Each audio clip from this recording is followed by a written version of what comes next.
என்னன்பான இனிய உறவுகளே வணக்கமுங்க. இங்கே நல்லாவே திருந்தி சூப்பராக தான் சிந்து வாழ்கிறாங்க. இருந்தாலும் அவங்க அடிப்படையில் பண்ணின தப்பு இருக்கே என்ன எல்லார் மனசுலையும் அறுத்துக்கிட்டு தான் இருக்குது. இங்கே சிவா போயிட்டு வேணான்னு சொல்லிட்டு வந்துடுறாரு வேலையை. ஆனால் வேலையை வேணான்னு சொன்னதுக்கு அப்புறமும் சினேகா நாளைக்கு ஒன்று பண்ணுறேன் பாருங்கள், கண்டிப்பாக அவன் வேலைக்கு வருவான் அப்படிங்கிறாங்க. அடி அம்மாடியோ, இன்னும் இதெல்லாம் திருந்தாத ஜென்மங்க. எப்படிங்க இவ்வளோ பெரிய தப்பை பண்ணிட்டு அப்பா கொய்யால அப்படிங்கிற மாதிரி தான் தோணுது. இங்கே சிவாவோட அம்மாவும் சினேகாவும் தனியாக மீட் பண்ணி பேசுகிறாங்க. ஏம்மா நீ என்கிட்ட சொல்லவே இல்லை இதெல்லாம் அப்படின்ட்டு. இல்லை ஆண்டி, அது நான் முன்னாடி விரும்பினேன் தான், ஆனால் நமக்குன்னு ஒரு ஸ்டேட்டஸ் இருக்கு இல்லையா, அதனால அப்பா சொன்னாங்க, அப்பா பேச்சை கேட்கணும் அப்படிங்கிறக்காக தான் நான் அவனை வேணான்னு விட்டேன். அதுக்கப்புறம் சிவாவை ரொம்ப எங்கள் அப்பாவுக்கும் பிடிச்சி போச்சு, எங்களுக்கும் பிடிச்சி போச்சு, அதனால தான் நான் அவர் விரும்பினேன். அதுக்கப்புறம் நான் சிவாவை தவிர நான் யாரையுமே நினச்சி கூட பார்க்கல ஆண்டி. என் உயிர் உலகம் எல்லாமே என் மனசு முழுக்க சிவா தான் ஆண்டி இருக்காரு. நான் என்ன ஆண்டி பெருசாக தப்பு பண்ணிட்டேன், இது சின்ன சகசம் தானே, இந்த ஒரு சின்ன தப்புக்காண்டி இப்படிலாம் தப்பாக நினச்சிட்டாங்க, என்னை சிவாவோட சேர்த்து வைக்காமல் பண்ணிட்டாங்க. நீங்கள் சொல்லுங்கள் ஆண்டி, நான் அப்படி தப்பு பெருசாக பண்ணேன் அப்படின்னு சொன்ன கையோட, ஆஹா இவ இன்னமும் நம்ம பிள்ளையத்தான் நினைக்கிறா, இவளை விட்டுறக்கூடாது, இவ வீட்டுக்கு வர்ற மகாலட்சுமி, இவளை விட்டுறக்கூடாது அப்படின்ட்டு. ஐயோ ஸ்னேகா, நான் அப்பெல்லாம் நினைக்கவே இல்லைம்மா, நான் ஒன்றும் தப்பாக நினைக்கல, நீங்கள் தப்பாக நினைக்கிறேன்னு சொன்னோன்னே எனக்கு ரொம்ப சந்தோஷமாக இருக்கு ஆண்டி அப்படிங்கிறாங்க. ஆமாம்மா, நமக்குன்னு ஒரு தகுதி தராதரம் வேண்டாமா, கல்யாணம் பண்ணிக்க போகிற மாப்பிள்ளையோ பொண்ணோ நமக்கு கெத்தா வேணும்ல, அப்படி பார்க்கல சிவா தான் உனக்கு சரியான பொருத்தம் கெத்தாவும் இருக்கும் ஆண்டி அப்படின்னு கட்டி பிடிக்கிறாங்க. என்னமோம்மா, எப்படியோ என் பிள்ளையோட நீ சேரணும், என் வீட்டுக்கு நீ மருமகளாக வரணும், கண்டிப்பாக ஆண்டி, என் வீட்டுக்கு சொத்து சுகம் எல்லாத்துக்குமே முழு பொறுப்பு எல்லாமே உங்கள் பிள்ளை சிவாவை தான் இருக்கணும், அதைத்தானடி நானும் ஆசைப்படுறேன், இல்லைன்னா கேவலமான உடனே போய் நான் என் மருமகளை ஏற்றுக்குவேன் அப்படின்னு மகா மனசில் நினச்சிக்குது. அதுக்கப்புறம் ஆண்டி, நான் ஒரு பிளானை போட்டிருக்கேன், அவர் வேலையை ரிசைன் பண்ணிட்டு வந்துட்டார் தெரியுமா, இப்போ என்னவா பண்ணுறது, நான் ஒரு திட்டம் தீர்க்கிறேன், அதுக்கு ஏதாவது பண்ணலாம் அப்படிங்கிறாங்க. சரின்னு சொல்லிட்டு அவங்களும் போயிடுறாங்க பிளானை போட்டுட்டு.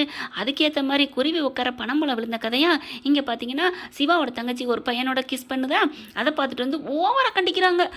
என்ன அப்படி இப்படின்னு, அவளே வணங்கா முடி, அவளே வணங்குறா காலில் விழுந்து, அண்ணி சொல்லிடாதீங்க, சிங்கண்ணி சொல்லிடாதீங்கன்னு கெஞ்சிராளே, அப்போவாது சரி ஆற போடுவோம், பொறுமையாக பேசுவோம் அப்படின்னு பொறுமை இருக்கா. இவங்க லவ்வுக்காண்டி என்ன வேணாலும் பண்ணுவாங்களாம், கடத்திட்டு போய் தாலி கட்டிட்டான்னு சொல்லுவாங்களாம், பிள்ளையார் மேலே சத்தியம் பண்ணுவாங்களாம். அப்படி இருக்கல அடுத்தவங்க காதலுக்கும் அப்படித்தானங்க இருப்பாங்க. அது காதல் நல்ல காதலோ பொய் காதலோ, அவங்க மனசில் நல்ல காதலை தான் நினைப்பாங்க. ஒரு ஆற அமர பேசுவோம், இந்த மாதிரி உங்கள் தங்கச்சி விரும்புது அப்படி பொறுமையாக சொல்லிக்கலாம்ல, அதுக்குள்ளே நான் சொல்லுவேன் கிள்ளுவேன் அப்படின்னு சிந்து ஓவராக பண்ணுது. அடுத்து பார்த்தா இதுதான் வேகமாக தவளை மாதிரி தவளை வாங்கி விழுந்துக்குன்னு சொல்லுவாங்க இல்லையா, இங்கே மகா கிட்ட அது ஒன்றுக்கு ரெண்டாக போட்டு விடுறது அந்த சோடாப்பட்டி கண்ணாடி, இவ வேணுக்குன்னே என்னை அடிச்சா, அவள் கண்ணாடியை உடச்சேங்கிறக்காக அப்படின்னு சொன்ன கையோட அடி குருமி கூத்தாட அடிச்சிருது மகா. அப்படியே அழுதுகிட்டே போய் உட்காந்துருக்கு. போடி, யார் ஏன் பிள்ளையவா அப்படி பண்ணுற அப்படிங்கிறாங்க. அடுத்து பார்த்தா இதை ஸ்னேகா கிட்ட பேசுகிறாங்க. ஐயோ ஆண்டி சூப்பர் இது அப்படின்னு சொல்லிட்டு, இப்போ என்னம்மா பண்ண போகிறேன், பேசாமல் இருங்க, உங்கள் மேலே நான் கம்ப்ளைண்ட் கொடுக்குறேன். ஏம்மா இது தப்பாக போயிடாதா, நான் கொடுக்குறேன் ஆண்டி, பின்ன யார் கொடுக்குறது, நீ தான் கொடுக்குறேன்னு சொல்கிற, அப்புறம் நீ கொடுக்குறேன்னு சொல்கிறியே, என்ன ஸ்னேகா குழப்புற. ஐயோ ஆண்டி, நான் தான் கம்ப்ளைண்ட் கொடுப்பேன், ஆனால் பேர் சிந்துன்னு சொல்லிடுவேன். என்னம்மா சொல்கிற, ஆமாம் உங்களுக்கு புரியுதா இல்லையா அப்படின்னு. ஓ புரியுதுமா, என் பிள்ளைக்கு அவளுக்கும் கசப்பு வரும், ஆமாம் அப்படிங்கல. அப்படியே கம்ப்ளைண்ட் பண்ணிடுறாங்க. போலீஸ் கைது பண்ணுறாங்க. எல்லாம் அள்ளி அடிச்சுட்டு ஓடுறாங்க. என்னாச்சு ஏதாச்சுன்னு ஸ்டேஷனுக்கு. அங்கே பார்த்தா, ஏங்க கம்ப்ளைண்ட் கொடுத்துட்டு நீங்களே விடுங்க விடுங்கன்னு சொல்கிறீங்க, நாங்கள் எங்கே கம்ப்ளைண்ட் கொடுத்தோம் அப்படின்னு சிந்துலேருந்து எல்லாம் அப்படியே அழுகுறாங்க. அன்னபூர்ணி என் மகா விடுங்க, அவள் தெரியாமல் சும்மா தான் அடிச்சிருப்பா அப்படி இப்படிங்கிறாங்க. நீங்கள் எப்படி சொல்லலாம், ஆனால் அந்த பாதிக்கப்பட்ட பொண்ணு கம்ப்ளைண்ட் கொடுத்துருக்கேன். என்னது யார் கொடுத்தா, சிந்து தான் அப்படிங்கிறாங்க. சிவாவுக்கு தூக்கி வாரி போடுது. என்ன சிந்து, எங்கள் அம்மா மேலே நீ கம்ப்ளைண்ட் கொடுத்தியா. ஐயோ நான் கொடுக்கல டாக்டரே, நான் கொடுக்கல அப்படிங்கிறாங்க. என்ன சிந்து நிஜமாவா, ஐயோ நான் ஏன் டாக்டரே போய் சொல்ல போகிறேன் அப்படிங்கிற. அண்ணே இவ தானே கொடுத்துருக்கணும், இவ தான் ஃபோன் பேசிகிட்டு இருந்தா அப்படிங்கிறாங்க.